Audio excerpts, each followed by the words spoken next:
નમસ્કાર ખેડૂત મિત્રો ભારત સરકારની કપાસ ક્રાંતિ એટલે કે મિશન ફોર કોટન પ્રોડક્ટિવિટી યોજના અંતર્ગત ગુજરાત સરકાર દ્વારા ઇન્ટિગ્રેટેડ ક્રોપ મેનેજમેન્ટ અને ક્લોઝ સ્પેસિંગ ટેકનોલોજી લોન્ચ કરવામાં આવી છે. તો આપણે આ વિડીયોની અંદર ઇન્ટિગ્રેટેડ ક્રોપ મેનેજમેન્ટ અને ક્લોઝિંગ સ્પેસ ટેકનોલોજી વિશે વિગતવાર માહિતી મેળવીશું. આ બંને યોજના વચ્ચે શું તફાવત છે તેની વાત કરીશું. ક્લોઝ સ્પેસિંગ ટેકનોલોજીના ફાયદા શું છે તેની વાત કરીશું. કયા કયા જિલ્લાના ખેડૂતોને આનો લાભ મળવા પાત્ર છે, ફોર્મ ભરવા માટે કયા કયા ડોક્યુમેન્ટની જરૂર પડશે, આની અરજી કેવી રીતે કરવી અને અરજી કરવાની સમય મર્યાદા શું છે, તે તમામ માહિતી આપણે વિડીયોમાં જોઈશું. તે પહેલા મિત્રો તમને જણાવી દઉં કે જો આ વિડીયો તમે યુટ્યુબ ઉપર જોઈ રહ્યા હોય તો મારી યુટ્યુબ ચેનલને સબસ્ક્રાઇબ કરી દેજો, અને જો આ વિડીયો તમે ફેસબુક ઉપર જોઈ રહ્યા હોય તો મારા ફેસબુક પેજને ફોલો કરી લેજો. મારી માહિતી અને મારા વિડીયો તમને ગમે તો વિડીયોને લાઇક કરવાનું ભૂલતા નહીં. તો ચાલો મિત્રો આપણે વિડીયોને શરૂ કરીએ.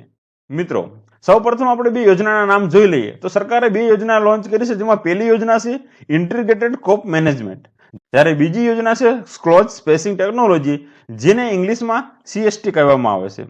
હવે આ બંને યોજના વિશે વિગતવાર વાત કરીએ. મિત્રો આપણે સૌપ્રથમ પહેલા વિકલ્પની વાત કરીએ તો ઇન્ટિગ્રેટેડ ક્રોપ મેનેજમેન્ટની વાત કરીએ. આ યોજનાની અંદર કપાસના પાકમાં સંકલિત વ્યવસ્થાપન 90x60 સેન્ટીમીટર વાવેતર કરવામાં આવે છે.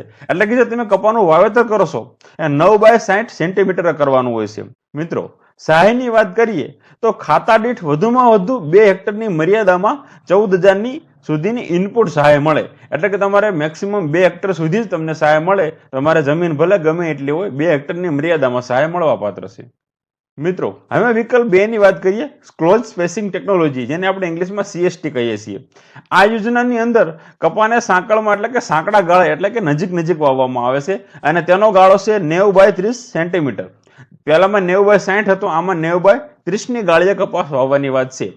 આ યોજનાની અંદર તમને ખાતા દીઠ વધુમાં વધુ 2 હેક્ટરની મર્યાદામાં 27,000 રૂપિયા સુધીની ઇનપુટ સહાય મળવા પાત્ર છે. જ્યારે પહેલામાં 14,000 હતા, આમાં ડાયરેક્ટ 27,000 દીધા. કેમ કે સરકારે આના ફાયદા પણ ગણાવ્યા છે, તેની આપણે આગળ વાત કરીશું. મિત્રો હવે આપણે બે યોજના વચ્ચેના તફાવત જોઈએ. તો વાવેતરના અંતરની વાત કરીએ તો જે ICM છે તેમાં 90x60 સેન્ટીમીટર વાવેતર કરવાનું છે, જ્યારે CST ની અંદર 90x30 સેન્ટીમીટર વાવેતર કરવાનું છે. જમીન મર્યાદાની વાત કરીએ તો બંનેમાં મહત્તમ 2 હેક્ટર સુધી તમને સહાયતા મળી શકે છે.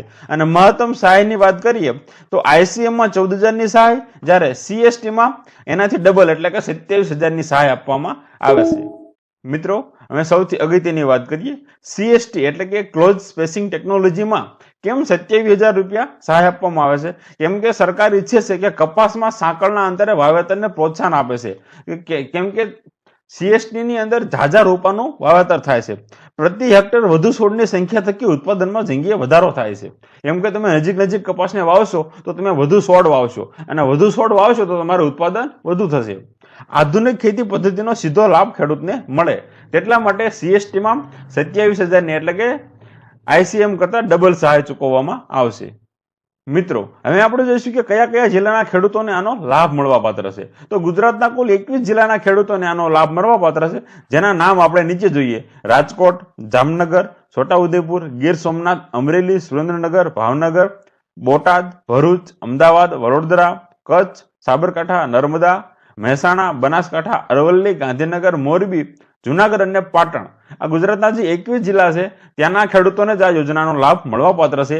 આ સિવાયના બીજા જિલ્લાના ખેડૂતોને આ યોજનાનો લાભ મળવા પાત્ર નથી, કેમ કે આ સ્ટાર્ટઅપ છે, જે સરકાર દ્વારા પ્રાથમિક ધોરણે યોજનાને અમલમાં મૂકવામાં આવી છે એટલા માટે. મિત્રો હવે આપણે જોઈએ કે આ યોજનાના ફોર્મ ભરવા માટે કયા કયા ડોક્યુમેન્ટની જરૂર પડે. તો સૌપ્રથમ તમારું આધાર કાર્ડ, જમીનના 7, 12 અને 8 ઉતારા, બેંક પાસબુકની નકલ અથવા કેન્સલ ચેક, અને આધાર કાર્ડ સાથે લિંક હોય તેવા મોબાઈલ નંબરની જરૂર પડશે આ યોજનાના ફોર્મ ભરવા માટે.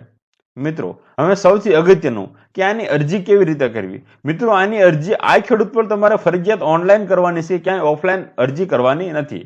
અરજી કરવા માટે સૌપ્રથમ તમારે આ ખેડૂત ખોલવાનું છે, એની અંદર જરૂરી વિગતો ભરવાની છે, જરૂરી માગ્યા મુજબના દસ્તાવેજ અપલોડ કરવાના છે, અને અરજી સબમિટ કરી દેવાની છે. અરજી કરવાની પ્રક્રિયા એકદમ સરળ અને સાદી છે. મિત્રો હવે સૌથી અગત્યનું અને નોંધવા લાયક બાબતની વાત કરીએ તો આ યોજનાની અંદર અરજી કરવાનો સમયગાળો કયો છે. તો મિત્રો 10 જુલાઈ 2026 થી લઈને 24 જુલાઈ 2026 સુધીમાં તમે અરજી કરી શકો છો. અને સૌથી અગત્યની વાત કે વહેલા તે પહેલા ધોરણે ફોર્મ સ્વીકારવામાં આવશે. એટલે કે જો તમે જલ્દી ફોર્મ ભરશો તો તમારા ફોર્મ મંજૂર થવાના ચાન્સ એટલા વધી જશે. અને 24 જુલાઈ 2026 પછી કોઈ પણ પ્રકારે તમે ફોર્મ ભરી શકશો નહીં, જે વાત ખાસ યાદ રાખવી. મિત્રો, આમાં વહેલા તે પહેલા ધોરણે ફોર્મ છે, એટલે કે જેના ફોર્મ વહેલા ભરાશે તેને યોજના ફોર્મ પાસ થવાના ચાન્સીસ વધી જશે. માટે આજે જ તમારું ફોર્મ ભરો અને સચોટ રીતે માહિતી ભરો અને તમે આ યોજનાનો લાભ લો. મિત્રો, આ વિડીયો ગમ્યો હોય તો વિડીયોને લાઈક કરજો અને તમારા ખેડૂત મિત્રોને વિડીયો શેર કરજો. ધન્યવાદ.